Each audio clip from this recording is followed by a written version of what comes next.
Hello student, मैं engineer जय Tiwari achievers के डिजिटल प्लेटफॉर्म पे आपका स्वागत करता हूं बच्चों। प्रीवियस सेशन में परसेंटेज के जो बेसिक्स हमने सीख लिए थे उससे आगे का डिस्कशन आज शुरू करते हैं।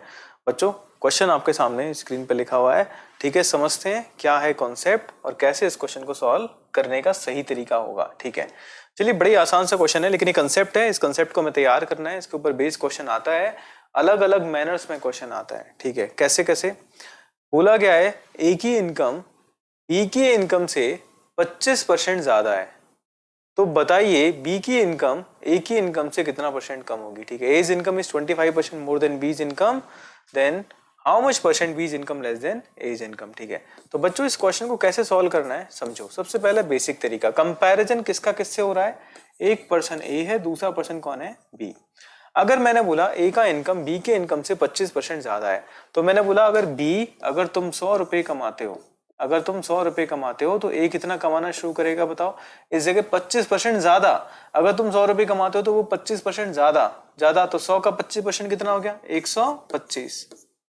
ये बात सही है। 100 का 25% कितना, 125। अच्छा, अब रिवर्स क्वेश्चन क्या है बताओ, बी का इनकम ए की इनकम से कितना परसेंट कम है। तो बी तुम्हारा इनकम है कितना, 100, ए तुम्हारा इनकम कितना है, 125। कितना कम है, आप बोलेंगे 25 रुपए कम है। कितना कम है, 25। किससे, 125 से, इंटू 100, इंटू 100, 25 से 125 5 बार, 100 में 5 का भाग लगाएंगे 20%, 100 में 5 से भाग लगाएंगे 20%। तो यहां से आपका आंसर कितना आ जाएगा बच्चों, 20%। तो ऐसा नहीं है कि क्वेश्चन बहुत मुश्किल है। सबसे इंपॉर्टेंट चीज इस जगह से मुझे ध्यान रखनी है कि देखो, ये जो मेथड मैंने बताया ये बेसिक मेथड है। कौन सा मेथड है, बेसिक मेथड है। लेकिन इस बेसिक मेथड के पैरेलल आपको कुछ मेथड्स और पते होने चाहिए, ठीक है। कैसे कर सकते हैं इसको आराम से। अब है ना, ऑल्टरनेट मेथड क्या क्या हो सकता है कि जब देखो डेटा आपका 25% की जगह कुछ अजीब सा परसेंटेज वैल्यू आने लग जाए। अजीब सा परसेंटेज वैल्यू कैसे आने लग जाए कि कोई बोले आपसे कि यहाँ तो आया है सर 28.56%, तब हम कैसे टैकल करेंगे। तो उस जगह पर आपको बी की इनकम ऐसी माननी पड़ेगी जिसका 28.56%, 28.56%, या मैं बोलूं इसको 28 सही 4/7, ये परसेंट आप इजीली क्या कर पाए, निकाल पाए। अगर उस वैल्यू को अगर आप उस तरीके से टैकल नहीं कर पाएंगे तो फिर आपका आंसर क्या करेगा, गड़बड़ कर जाएगा, ठीक है। तो यहाँ पर इसको करने का एक और मेथड हो सकता है, और फिर लास्ट में एक जुगाड़ मेथड जो मैं आपको एक्सप्लेन करूंगा। फटाफट देखें भाई, ए का इनकम बी के इनकम से 25% ज्यादा है, तो 25% का फ्रैक्शन वैल्यू क्या होता है बताओ। आप बोलेंगे सबसे पहले इसका भिन्नात्मक रूप लिख लें, आपको ज्यादा सोचने की आवश्यकता नहीं है। तो भिन्न रूप क्या होगा, 1/4। अच्छा, ज्यादा है तो मैंने ऐसे प्लस लिख दिया। तो आप बोलेंगे अगर तुम पहले इनिशियली कितने थे, 4, तो अब कितना हो चुके हो, 5 हो चुके हो, है कि नहीं। तो इसका मतलब क्या है, इसका मतलब ए का इनकम बी के इनकम से 25% ज्यादा है, तो इस ओल्ड का मतलब ये कौन हो चुका है, बी हो चुका है। तो ए कितना हो गया है, अपने पास 5 हो गया है। तो कितना कम हो गया बताओ, कितना कम हो गया बताओ फटाफट। इस जगह से आप बोलेंगे बताओ, इस जगह बी ए से कितना कम है, आप बोलेंगे 1 कम है। कितना कम है, 1। कितने से कम है, 5 से। तो आंसर कितना आ जाएगा आपके पास, फटाफट आप बोलेंगे कितना आ जाएगा, 20% आपके पास आंसर आ जाएगा। अब इस मेथड में अगर आप देखना चाहें तो वही सेम काम किया है जो हमने प्रीवियस मेथड में किया है, लेकिन समझने वाली बात क्या है, यहाँ फ्रैक्शन को मैं यूटिलाइज कर रहा हूँ, ठीक है। क्लियर है। अब है ना, कोई बोलता है सर ए आएगा कि ये ओल्ड बी आएगा, जिससे कंपेयर कर रहे हैं, बताओ किससे कंपेयर कर रहे हैं, बी से कंपेयर कर रहे हैं, तो नीचे बी आएगा, ठीक है। समझ पा रहे हो, तो यहाँ ओल्ड वैल्यू क्या हो जाएगी, बी की हो जाएगी। और अगर आप सीधे जुगाड़ देखना चाहें तो भाई, सीधे जुगाड़ देखना चाहें तो तरीका क्या हो जाएगा बताओ। यहाँ बोला जाएगा ए की इनकम बी की इनकम से 25% ज्यादा है, तो फटाफट 25% का फ्रैक्शन वैल्यू लिख ले, 1/4। ज्यादा है तो इंक्रीज वाला साइन बना लें। किसका साइन बना लें, इंक्रीज का। अब आंसर करने का ये जुगाड़ है, जुगाड़ में सिर्फ और सिर्फ आंसर आएगा बच्चों, इसके इर्द गिर्द कोई अगर मैं बात करूं तो वो चीजें नहीं आएंगी। तो मैंने बोला 1 तुम्हारे स्थान पे 1 को रख दो, न्यूमरेटर के स्थान पे न्यूमरेटर को रख दो, दोनों को जोड़ दो, 4 और 1 5। तो आंसर कितना आ जाएगा, 1/5। 1/5 का मतलब 20%। अब बात आई सर, ये 1/5 किसको देख करके जोड़ना है, किसको देख करके घटाना है, एक बार वापस समझा देता हूँ, ध्यान से देखें। अगर मैंने बोला 25%, इसका मतलब 1/4, तो न्यूमरेटर के स्थान पे न्यूमरेटर, 1 की जगह पे क्या रखना, 1 रखना, ठीक है। 1 की जगह 1 रखूंगा तो 1 आ गया, ठीक है। अब यहाँ पर ये साइन बढ़ने को बता रहा है तो दोनों को बढ़ा के लिख दो, कितना आ गया आंसर, 1/5। क्लियर है। चलिए आगे बढ़ते हैं नेक्स्ट क्वेश्चन की तरफ। सेकंड, ए की इनकम बी की इनकम से 33.33% ज्यादा है तो बी की इनकम ए की इनकम से कितना प्रतिशत कम होगी। तो बच्चों ये क्वेश्चन भी आपके सामने, अब यहाँ 33.33 100 मानने पर आपको दिक्कत हो सकती है। क्या हो सकती है भाई, 100 का 33.33 क्या होता है, 33.33 ही रहता है, वो पॉइंटों में आएगा।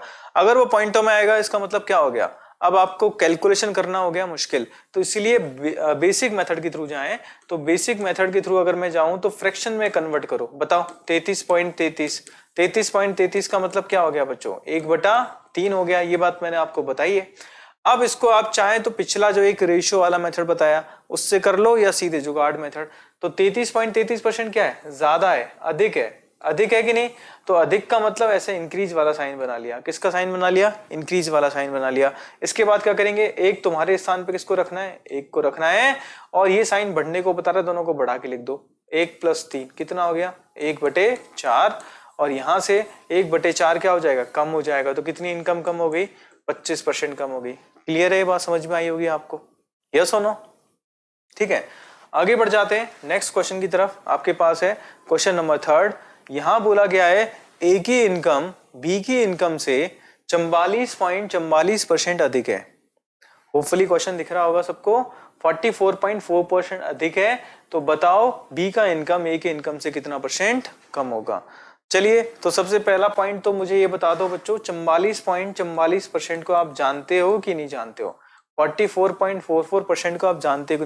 तो ये मैं ऑलरेडी आपको क्या कर चुका हूं, बता चुका हूं। प्रीवियस मेरी जो भी क्लासेस है, 2 या 3 क्लासेस जो भी परसेंटेज की, आप उनको देखें, उसमें मैंने ये डिटेल में बताया 44.44% कैसे टैकल करेंगे। तो 11.11% को आप जानते हैं क्या, ये किसके बराबर होता है, 1/9 के बराबर होता है। अगर इसका कितना गुना कर दिया जाए, 4 गुना कर दिया जाए, तो 44.44% आ जाएगा। लेकिन यहां पर मैंने सीधे कितना लिखा है इसकी जगह पर, 4/9। क्या किया है मैंने, बताओ, इंक्रीज किया है, तो अधिक है। अधिक कैसे भाई, यहाँ अधिक का साइन दे रखा है तो अधिक वाला साइन बना दिया। अगर यहाँ कम का साइन दे रखा होता तो यहाँ कम वाला साइन बना देते। समझ पा रहे हो। अब क्या करना है, 4 तुम्हारे स्थान पे 4 को लिख लेना है। ठीक है, अब दोनों को जोड़ दो, 9 और 4 कितना हो गया, 13। ये बढ़ने को बता रहा है तो जोड़ देंगे, कितना हो जाएगा, 4/13 इंटू कितना कर देंगे, 100 से। अब इस जगह 2 तरीके के आंसर आ सकते हैं, या तो मिश्रित भिन्न होगा या आपके पास डेसिमल फॉर्मेट होगा। अगर आप डेसिमल फॉर्मेट के साथ जाएं तो 7.69 इंटू कितना कर देंगे, 4। तो ये लगभग 7.7 है। 7.7 में 4 से गुणा करेंगे, परसेंटेज है। 7.7 में किससे गुणा करते हैं, 4 से। तो 7 का 4 गुना 28.7 का 4 गुना कितना हो जाएगा, 2.8। तो यहां से कितना हो जाएगा, आपके सामने आएगा 30.2 के आसपास आपका आंसर, लगभग आंसर आ जाएगा। क्लियर है। अब 30.2 बोले, 30.19 बोले, 30.18 बोले, तो ये लगभग उसके क्लोज हो जाएगा। ठीक है, ये बात समझ में है आपके। मान लीजिए इस जगह 44.44% की जगह इस जगह 28 सही 4/7 आ जाए, इसको अपन क्या कहते हैं आगे चल के, अगर मैं इसको एनालिसिस करूंगा तो 28.56% हो जाएगा। तो 28.56% का मतलब अगर उसको टैकल करना चाहे तो कैसे टैकल करेंगे, इसको मैं एक बार यहाँ से रफ कर देता हूँ बच्चों, ये वाला समझ में आया होगा। मान लीजिए इस जगह 44.44 की जगह क्या दे दे बच्चों, 28.56% दे दे, तब कैसे टैकल करेंगे, क्या आंसर आएगा बताओ। क्या आप जानते हो 28.56% को, तो ए का इनकम बी के इनकम से कितना ज्यादा है, 28.56% ज्यादा है। 28.56% का फ्रैक्शन वैल्यू कितना हो जाएगा, तो मैंने बोला भाई 1/7 तुम किसके बराबर हो, 14.28% के बराबर हो। तो इसका कितना गुना कर दिया जाए, 2 गुना कर दिया जाए, तो कितना आ जाएगा, 2/7 आ जाएगा। अच्छा 2/7 क्या है, अधिक है। अधिक है तो मैंने किसका साइन बना दिया, इंक्रीज का साइन बना दिया, और यहाँ 2 तुम्हारे स्थान पे क्या रख दूंगा, मैं 2 रख दूंगा। ठीक है, ये साइन किसको बता रहा है, ये साइन किसको बता रहा है, बढ़ने को बता रहा है, तो बढ़ा दो। 7 और 2 कितना हो गया, 9 हो गया, 2/9। क्या 2/9 को आप जानते हो क्या, अच्छा नहीं जानते हो तो इंटू 100 कर लेना। अदरवाइज 2/9, 1/9 कितना होता है आप जानते हैं, 11.11%। तो 2/9 कितना हो जाएगा, 22.22% आंसर आ जाएगा। समझ पा रहे हो इस चीज को। तो 22.22%, ये मैंने आपको इसमें नेक्स्ट इस कंसेप्ट को बता दिया। तो बच्चों ऐसा नहीं है कि ये किस तरीके से वर्क करता है, तो इसको वर्क करने का तरीका मैंने रेशियो मेथड बता दिया। कौन सा मेथड बता दिया? रेशो। रेशो के हिसाब से आप इसको बड़े इजीली टैकल कर सकते हैं। जिनको कहीं कंफ्यूजन हो कि सर ये कर कैसे रहे हो, तो भाई 2/7, 2/7 का मतलब आप समझते हैं बहुत अच्छे से कि भाई ए की इनकम बी की इनकम से 28.56% ज्यादा है। तो मैंने बोला भाई बी तुम्हारी इनकम कितनी है? 7 है, तो ए तुम्हारी इनकम 2 बढ़कर की हो जाएगी, तो कितनी हो जाएगी? 9 हो जाएगी। तो बी की इनकम 7, ए की इनकम कितनी? 9। तो बताओ बी की इनकम ए की इनकम से कम कितना है? आप बोलेंगे सर 2 कम है। कितना कम है? 2। कितने से? 9 से। तो 2/9 इंटू क्या कर दूंगा? 100। कितना आ जाएगा? 22.22। तो बच्चों ये सब फ्रैक्शन का खेल है। किसका खेल है? फ्रैक्शन का खेल।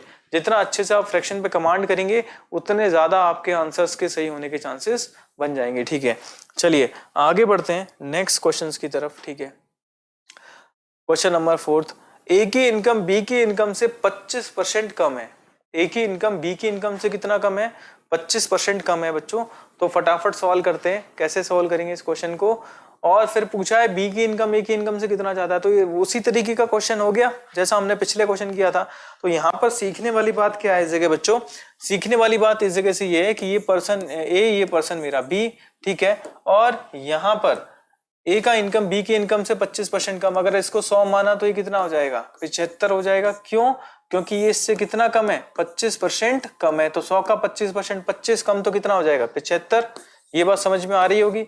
अब बात है कि बताओ बी ए से कितना ज्यादा है? तो बी ए से कितना ज्यादा है? आप बोलेंगे सर ये इससे 25 ज्यादा है। कितने से? 75 से। इंटू क्या कर दूंगा? 100। हल करूंगा कितना आएगा? 1/3 आएगा। 100 में 3 का भाग लगाएंगे कितना आएगा? 33.33। तो ये तो कौन सा मेथड हो गया मेरा? बेसिक मेथड हो गया। कौन सा मेथड हो गया? बेसिक। अब जितना ज्यादा इसमें फ्रैक्शन यूटिलाइज करोगे उतना ज्यादा आप क्या हो जाएंगे? परफेक्शन की तरफ जाएंगे। ठीक है, किस तरीके से? अब मैंने बोला कि देखो भाई ए की इनकम बी की इनकम से 25% कम है। क्या आप जानते हैं 25% का फ्रैक्शन वैल्यू क्या होता है? आप बोलेंगे 1/4। कम है तो मैंने ऊपर किसका साइन लगा दिया? माइनस का। किससे कंपैरिजन किसका हो रहा है? ए की इनकम बी की इनकम से। तो बताओ ये बी हो गया, बी बराबर कितना हो गया? 4 हो गया। कितना कम है? 1 कम है। तो ए कितना हो जाएगा? 4 से 1 कम कितना हो गया? 3 हो गया। कंपैरिजन हो रहा है, बताओ बी ए से कितना ज्यादा है? तो बी ए से कितना ज्यादा है? 1 ज्यादा है। कितने से? कितने से? 3 से। तो आंसर कितना जाएगा? 1/3, जिसका मतलब कितना होता है? 33.33%। क्या ये बात समझ में आई आपके? क्लियर है? अब आखिर जुगाड़ मेथड। तो जुगाड़ मेथड क्या कहता है बताओ बच्चों? जुगाड़ मेथड जैसा मैंने आपको प्रीवियसली समझाया था भाई, जुगाड़ में आपके लॉजिक्स काम नहीं करेंगे। आप सिर्फ क्या करिए, चीजों को देखिए और फटाफट सॉल्व करिए। भाई 25% का मतलब 1/4। ये कम का साइन है। किसका साइन है? कम का। तो मैंने किसका साइन बना दिया? कम वाला साइन बना दिया। ठीक है, तरीका क्या बताया? अंश तुम्हारी जगह पे अंश रखना है, एक तुम्हारी जगह पे क्या रखना है? एक रखना है। ये घटने को बता रहा है। किसको बता रहा है? घटने को। ये घटने को बता रहा है, घटने को बता रहा है। तो घटा दो, 4 में से कम कर दो 3। 1/3 का मतलब 33.33%। अब आप जिस मेथड के साथ जाना चाहें उस मेथड के साथ जाइए। ठीक है, तरीके बताने का काम मेरा है, वापस लास्ट में आप इसको एनालिसिस करिए। अब कुछ लोगों का मानना ये है कि सर ऐसा क्वेश्चन आता है क्या? तो बच्चों ऐसा क्वेश्चन आपसे बन जाता है, लेकिन उसका मैनर क्या होगा मैं आगे बताऊंगा। ठीक है, चलिए यहाँ पर ये बातें आपके समझ में आई होंगी। क्लियर है? चलो नेक्स्ट क्वेश्चन का आंसर करना। नेक्स्ट क्वेश्चन है आपके सामने, ए की इनकम बी की इनकम से 33.33% कम है। ए की इनकम बी की इनकम से कितना कम है? 33.33% कम है। तो बी की इनकम ए की इनकम से कितना प्रतिशत अधिक होगी? तो सोचने वाली बात इस जगह से, 33.33% कम है। तरीका क्या हो जाएगा? 1/3 क्या है? कम है। तो पहला तरीका तो क्या हो जाएगा बताओ? अगर ये b कितना है? किसके बराबर है? 3 के बराबर है। तो a कितना हो जाएगा? a कितना हो जाएगा? 1 कम हो गया तो कितना हो गया? 2 हो गया। सही है। अब b की इनकम a की इनकम से कितना अधिक है? b की इनकम है कितनी? 3। a की इनकम कितनी है? 2। कितना एक्स्ट्रा है बताओ? 1 एक्स्ट्रा है। कितना एक्स्ट्रा है? 1 ज्यादा है। किससे? 2 से। इंटू क्या कर दूंगा? 100। ऐसा करने पर कितना आ जाएगा? 50%। क्या आंसर आ जाएगा? 50%। ये बात समझ में आई। और अब आखिर में इस जगह मैंने जुगाड़ जो ऑलरेडी मैंने बताया था भाई, जुगाड़ क्या हो जाएगा इस जगह से? आप फटाफट सॉल्व करिए। 33.33% का मतलब क्या हो जाएगा बच्चों? 33.33% का मतलब हो जाएगा 1/3 क्या है? कम है। तो किसका साइन बना दिया? कम का। भाई ये कम है तो कम का साइन बनाया। अब अंश की जगह अंश रखना है। मतलब एक तुम्हारे स्थान पे एक को रखना है। ये किसको बता रहा है? घटने को। तो घटा दो, 3 में से 1 कम कर दो, कितना आ गया? 2। 3 में से 1 कम करेंगे, कितना आ जाएगा बच्चों? 2 आ जाएगा। तो ऐसा करने पर 1/2 को जानते हो क्या? जानते हो तो अच्छी बात है, नहीं जानते तो इंटू क्या कर लेना 100, क्या आ जाएगा मेरे पास? 50%। क्लियर है? तो बताओ बी की इनकम ए की इनकम से कितना ज्यादा हो जाएगी? 50% ज्यादा हो जाएगी। ये बात आपको समझ में आई होगी। ठीक है, चलिए आगे बढ़ते हैं नेक्स्ट क्वेश्चन नंबर 6 की तरफ। यहां पर सेम ही क्वेश्चन आ गया है, देखो रीड करके देखें इसको। क्या कह रहा है? ए की आय बी की आय से कितना कम है? 44% बच्चों कम है। तो 44% को देखो भाई किसके बराबर होता है? तो आप जानते हैं 44% किसके बराबर होता है? ऑलरेडी बताया है। 44% किसके बराबर होगा बताओ? 4/9 के बराबर होगा। ठीक है, अच्छा अब आपके पास 2 चॉइस हैं, या तो आप रेशियो मेथड से चले जाओ या आप चले जाओ किसके थ्रू चले जाओ? जुगाड़ मेथड के थ्रू। तो जुगाड़ मेथड के थ्रू क्या करना है भैया? कम है तो मैंने किसका साइन बना दिया? कम का बना दिया। क्लियर है? अंश की जगह अंश रखना है, 4 तुम्हारी जगह 4 रखना है। ये किसको बता रहा है? घटने को। घटा दो, 9 में से 4 कम करो, 9 में से 4 कम करो, कितना आ जाएगा? 5। अब गुणा कर दूंगा किससे? 100 से। अगर नहीं पता, वैसे तो पता होना चाहिए 1/5 कितना होता है? 20%। तो 4/5 कितना हो जाएगा? 80%। तो मेरा आंसर कितना आ जाएगा? 80%। क्या ये बात आपकी समझ में आई? क्लियर है? और अगर जो रेशियो से करना चाहें वो ऐसे कर लेना भैया। रेशियो से करना चाहें तो कैसे करेंगे बताओ? ए की इनकम बी की इनकम से कितना कम है? 44.44। तो फटाफट 44.44 का मतलब 4/9। यहाँ कम है तो किसका साइन? कम का। किससे कंपैरिजन हो रहा है? बी से। तो बी किसके बराबर हो गया? 9 के बराबर हो गया। तो ए किसके बराबर हो जाएगा? 4 कम होकर के आएगा। तो 4 कम होकर के कितना हो जाएगा? 5 हो जाएगा। अब कंपैरिजन चल रहा है, तो बताओ बी का इनकम ए के इनकम से कितना अधिक है? आप बोलेंगे सर 4 ज्यादा है। कितना ज्यादा है? 4। किससे? 5 से। इंटू क्या हो जाएगा? 100। ऐसा करने पर कितना हो जाएगा? 80%। मेरा आंसर कितना आ जाएगा? 80%। तो तरीके बदल सकते हैं, बाकी का आंसर कैसा रहता है? सेम रहता है। बस आपको कहीं ना कहीं इस कॉन्सेप्ट को बड़े अच्छे से समझना है।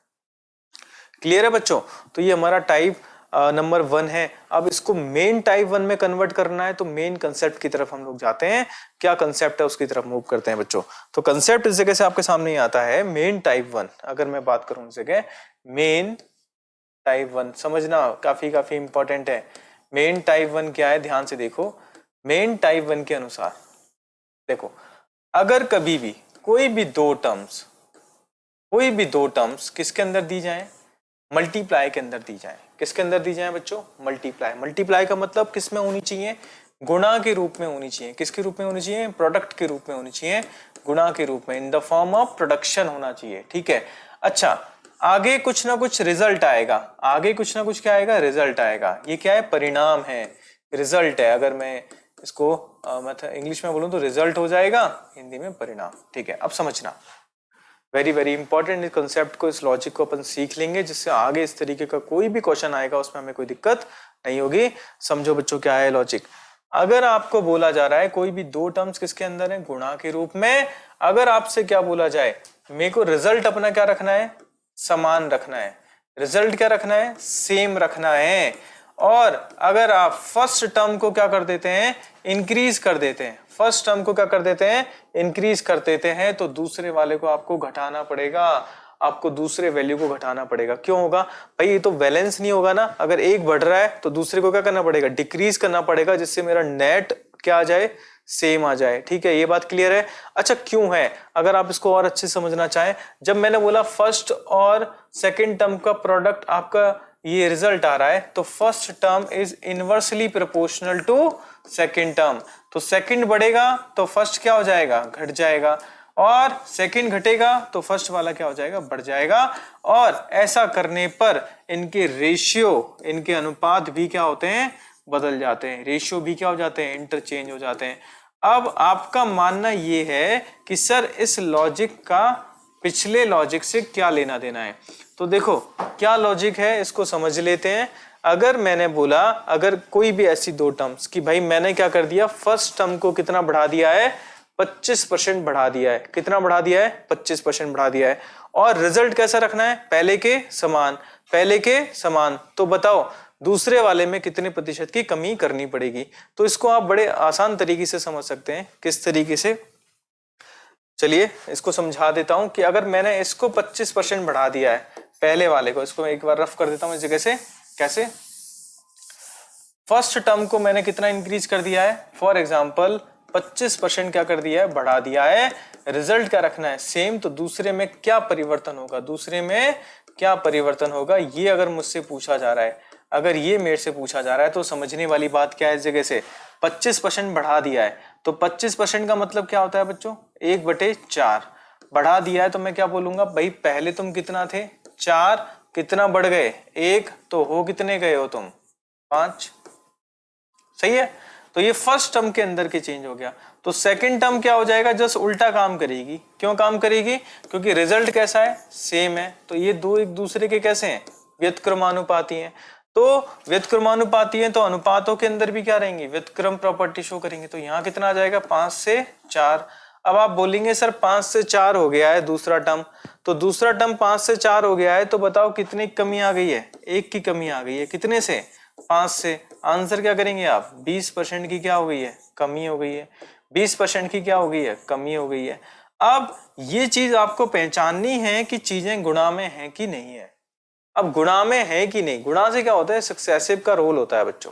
ठीक है भाई, एक ऑपरेशन होने के बाद दूसरा ऑपरेशन लगेगा, इसका मतलब मैंने मल्टीप्लाई कर दिया है। ठीक है, और इस चीज को आप समझेंगे, एडिशन पे काम नहीं करेगा, जोड़ पे काम नहीं करेगा, सब्ट्रैक्शन पे काम नहीं करेगा। ठीक है, तो कहीं ना कहीं मल्टीप्लिकेशन का ध्यान रखना है, या जुगाड़ मेथड लगा सकते हैं, या क्या कौन सा मेथड लगा सकते हैं, जुगाड़ मेथड लगा सकते हैं। क्लियर है। लेकिन टर्म्स का किस तरीके से होना जरूरी है, आपके मल्टीप्लिकेशन में होना जरूरी है, गुणा में होना जरूरी है। ठीक है, अच्छा तो कौन कौन सी टर्मिनोलॉजी है उनको एक बार बता देता हूं, कैसे उनको आप समझ सकते हैं, गुणा में होता है। तो आपने सुना होगा price into consumption, price into consumption is equal to expenditure. ये टर्मिनोलॉजी याद रखना, कीमत गुणा खपत बराबर क्या होता है बच्चों, खर्च होता है। तो ये जो टर्म है ये दोनों किस में, गुणा के अंदर है। पहला ये याद रख सकते हो। ठीक है, दूसरा आपको ज्योमेट्री के अंदर, मेंसुरेशन के अंदर भी कुछ ऐसे फिगर्स होते हैं जिनके एरियाज किस में आते हैं, प्रोडक्ट में आते हैं। जैसे मैंने बात करी रेक्टेंगल के लिए, बात करी आयत का क्षेत्रफल क्या होता है। तो आयत का जो क्षेत्रफल होता है उसको भी आप दिमाग में रखें, आयत मतलब रेक्टेंगल, रेक्टेंगल का जो एरिया है उसको भी दिमाग में रख सकते हैं। किसकी बात कर रहा हूं, एरिया। तो लंबाई गुणा चौड़ाई किसके बराबर होता है, क्षेत्रफल, एरिया क्षेत्रफल के। तो यहां से अगर मैं लंबाई और चौड़ाई में किसी में भी परिवर्तन करता हूं और क्षेत्रफल का रखता हूं सेम, तो मेरा ये लॉजिक क्या होगा, काम करेगा। ठीक है, ऐसे बहुत सारे टर्म्स हो सकते हैं, लेकिन किस में होने चाहिए वो, मल्टीप्लाई में। अब मल्टीप्लाई में क्या क्या हो सकता है, अगर मैंने बात करी है किसी जू के ओनर की बात करी है, तो जू के ओनर के लिए मैं क्या कह सकता हूँ कि भाई कीमत होता है टिकट्स का। ठीक है, और इसके साथ क्या होता है, अपने पास उनके दर्शक होते हैं, ऑडियंस होती है। ठीक है, तो एक टिकट का कीमत इनटू दर्शकों की संख्या क्या आ जाती है, उससे उसकी इनकम आ जाती है। तो मैं इस पॉइंट को भी इस जगह समझाना चाहूंगा कि मल्टीप्लाई में क्या क्या हो सकता है। अगर मैंने बोला इस जगह कि भाई दर्शकों की संख्या, ऑडियंस की संख्या हो गई, ठीक है, नंबर ऑफ ऑडियंस बोल दिया, और इनटू एक टिकट का कीमत, एक टिकट के दाम, और दोनों का अगर मैं गुणा कर दूं तो भी मेरे पास क्या आ जाता है, आय आ जाती है। तो कांस्टेंट ये है हर कंडीशन में, ये कैसा रखना है, समान रखना है। यहाँ भी ये कैसे रखना है, समान रखना है। अब क्वेश्चन बहुत सारे बन जाते हैं, एक को बढ़ा दे, एक को बढ़ा दे तो दूसरे को क्या करना पड़ेगा, घटाना पड़ेगा। दर्शक मतलब ऑडियंस हो गई, इंग्लिश मीडियम वालों के लिए मैं लिख देता हूँ इसको, क्या हो जाएगा, ऑडियंस की बात कर रहे हैं हम, नंबर ऑफ ऑडियंस की बात कर रहे हैं ना। ठीक है, ये क्या है, price of one ticket, price of each ticket या वन टिकट। समझ पा रहे हो। अब यहां से आप कॉन्सेप्ट को, लॉजिक को क्या कर सकते हैं, समझ सकते हैं। क्लियर है। अब बारी है इसके बाद नेक्स्ट क्वेश्चंस करने की, जो क्वेश्चंस आपके एग्जाम में आते हैं। मैंने कुछ एग्जांपल्स दिए हैं कि जो टर्म्स किसके अंदर रहती हैं, प्रोडक्ट के अंदर होती हैं। ये अगर आपको आइडिया लगेगा तो आपको चीजें क्या होंगी, समझ में आएंगी। ठीक है, तो नेक्स्ट क्वेश्चन क्या है आपके पास, उसको देख लेते हैं। आपके पास क्वेश्चन दे रखा है, यदि आयत की लंबाई को 25% बढ़ा दिया जाए। क्वेश्चन विजिबल होगा सबको, ठीक है। आयत की लंबाई को 25% बढ़ा दिया जाए तो उसकी चौड़ाई में कितना प्रतिशत परिवर्तन करना होगा ताकि क्षेत्रफल कैसा रहे, समान रहे। ताकि क्षेत्रफल कैसा रहे, समान। मैंने डेटा 25% लिया है, मैं इसकी जगह कोई भी परसेंटेज वैल्यू रख सकता हूं, लेकिन मैं अभी फिलहाल 25% के थ्रू बता रहा हूं, तो उसकी तरफ हम लोग आगे बढ़ते हैं। तो देखो, इस क्वेश्चन का खुद का एक बेसिक होगा। अब बेसिक मेथड और एक लॉजिकल मेथड हो गया, जो मैंने अभी रेशियो मेथड बताया था, तो उसको मैं एक बार एक्सप्लेन कर देता हूं। तो देखो, पहला पॉइंट तो क्या है इसका, एक लॉजिकल मेथड हो जाएगा। क्या हो जाएगा कि आप बोलेंगे लेंथ इंटू विड्थ क्या है, एरिया। लेंथ इंटू विड्थ क्या है, एरिया। अब आपको पता है कि ये दोनों आपस में गुणा में है, ये क्या है, मेरा क्षेत्रफल है, और क्षेत्रफल कैसा रखना है, पहले के समान रखना है। तो लंबाई में कितना बढ़ा दिया, लंबाई को 25% बढ़ा दिया। लंबाई को कितना बढ़ा दिया, 25%। तो चौड़ाई में कितना प्रतिशत परिवर्तन करेंगे जिससे क्षेत्रफल क्या हो जाए, समान हो जाए। लॉजिक आपको पता होना चाहिए। आपको पता है लंबाई और चौड़ाई एक दूसरे के क्या हो चुके हैं, व्युत्क्रमानुपाती हो गए। तो इसके अनुपात एक दूसरे के क्या हो जाएंगे, उल्टे हो जाएंगे। अनुपात भी क्या हो जाएंगे, व्युत्क्रम हो जाएंगे। अनुपात भी व्युत्क्रम होंगे।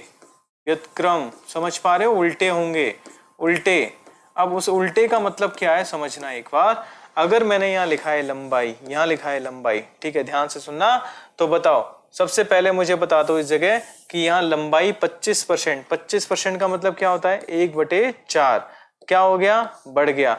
तो आप बोलेंगे पुरानी लंबाई कितनी है, अगर 4, तो नई लंबाई क्या हो गई है अपनी, 1 बढ़ गई। 1 बढ़ गई तो कितनी हो गई, 5। समझ पा रहे हो, ये किसकी बात कर रहा हूं मैं, लंबाई की बात कर रहा हूं। अब आप बोलेंगे सर कि लंबाई तो 4 से 5 हो गई, तो चौड़ाई में क्या चेंजेस होंगे। तो मैंने एक बात बोला कि अगर यहाँ क्षेत्रफल सेम है, क्षेत्रफल समान है, तो चौड़ाई का अनुपात जस्ट उल्टे हो जाएंगे। क्या हो जाएंगे, 5 से 4 हो जाएंगे। अब चौड़ाई का अनुपात 5 से 4 हो गया बच्चों, इस चीज को समझो। तो बताओ चौड़ाई में कितने की कमी आई। आप बोलेंगे सर 1 की कमी आ गई। कितने से, 5 से। इंटू कर दूंगा 100, और ऐसा करने पर कितना आ जाएगा मेरे पास, 20%। ऐसा करने पर मेरे पास क्या आ जाएगा, 20% मेरा आंसर आ जाएगा। क्लियर है, 20% मेरा आंसर आ जाएगा, ठीक है। अच्छा, अब बात आती है कि सर क्या यही एकमात्र मेथड है। नहीं, हर क्वेश्चन का अपना एक लॉजिक होता है, अपना एक खुद का एक बेसिक होता है। तो बेसिक भी लगा सकते हैं, बेसिक में कहीं कोई दिक्कत नहीं होनी चाहिए, आप उस तरीके से भी सॉल्व कर सकते हैं। मैं बेसिक भी समझा दूंगा इस जगह।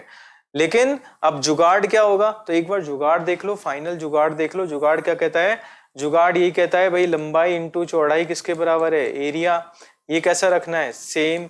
और यहाँ पर मैंने लंबाई को कितना इंक्रीज कर दिया है, 25% बढ़ा दिया है। तो चौड़ाई में कितना परसेंट क्या करेंगे, कमी करेंगे, चेंज करेंगे, वटेवर जो भी करना पड़ेगा। तो 1/4 वृद्धि की है, 1/4 क्या किया है, वृद्धि की है। तो जुगाड़ कहता है न्यूमरेटर की जगह न्यूमरेटर रख देना, 1 तुम्हारी जगह 1 रख देना। ये बढ़ने को शो कर रहा है, तो 4 और 1 कितना कर दिया, 5। 1/5 का मतलब क्या हो जाएगा, 20% की क्या कर दूंगा मैं, कमी कर दूंगा। 20% की क्या कर दूंगा, कमी कर दूंगा। क्या ये बात सही है, ठीक है। इसको आराम से तसल्ली से देखें, ठीक है। और उसके बाद फिर इस क्वेश्चन का खुद का एक लॉजिक जो बेसिक मेथड है वो भी आपके सामने एक्सप्लेन कर दूंगा। ये बात समझ में आई आपको, ठीक है। चलिए बच्चों, अब इसका बेसिक जो जानना चाह रहे हैं, जो लोग इसका बेसिक जानना चाह रहे हैं वो देख लीजिए क्या है बेसिक मेथड इसका, जिससे अपन आगे बढ़े, ठीक है। तो इसको मैं फटाफट यहाँ से रफ कर देता हूँ। बेसिक की तरफ चले जाते हैं। बेसिक की तरफ, अगर आप बेसिक की तरफ जाएंगे बच्चों, तो आपको क्या करना पड़ेगा, लंबाई गुणा चौड़ाई किसके बराबर करना पड़ेगा, एरिया के बराबर। अब लंबाई कितनी बढ़ गई, 25%। ये तो पहले है, ये तो पहले। बाद में क्या हो गया, आप बोलेंगे लंबाई L से अब कितनी हो चुकी है, 125 बटे क्या हो चुकी है, 100 हो गई है।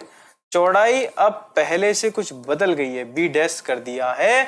और क्षेत्रफल कैसा रहेगा, पहले के समान। तो पहले क्षेत्रफल क्या था, L इंटू बी। तो मैंने किसके बराबर कर दिया, L इंटू बी के बराबर कर दिया।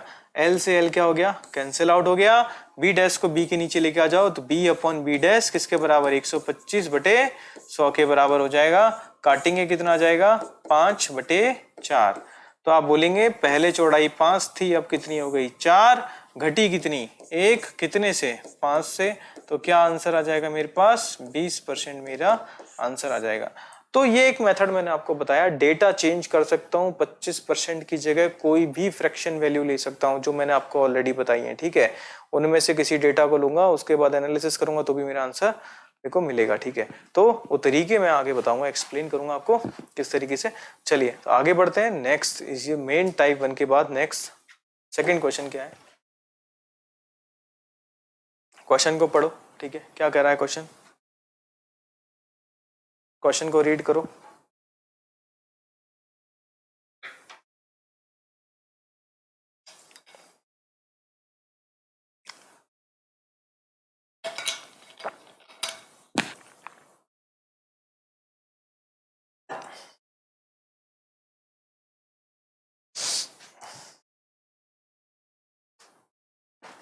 आप देख पा रहे होंगे क्वेश्चन बोला है, यदि पेट्रोल के दाम 27.27% बढ़ जाएं तो एक वाहन चालक पेट्रोल की खपत में कितना प्रतिशत कमी करेगा ताकि उसका मासिक खर्च पहले के समान हो, ठीक है।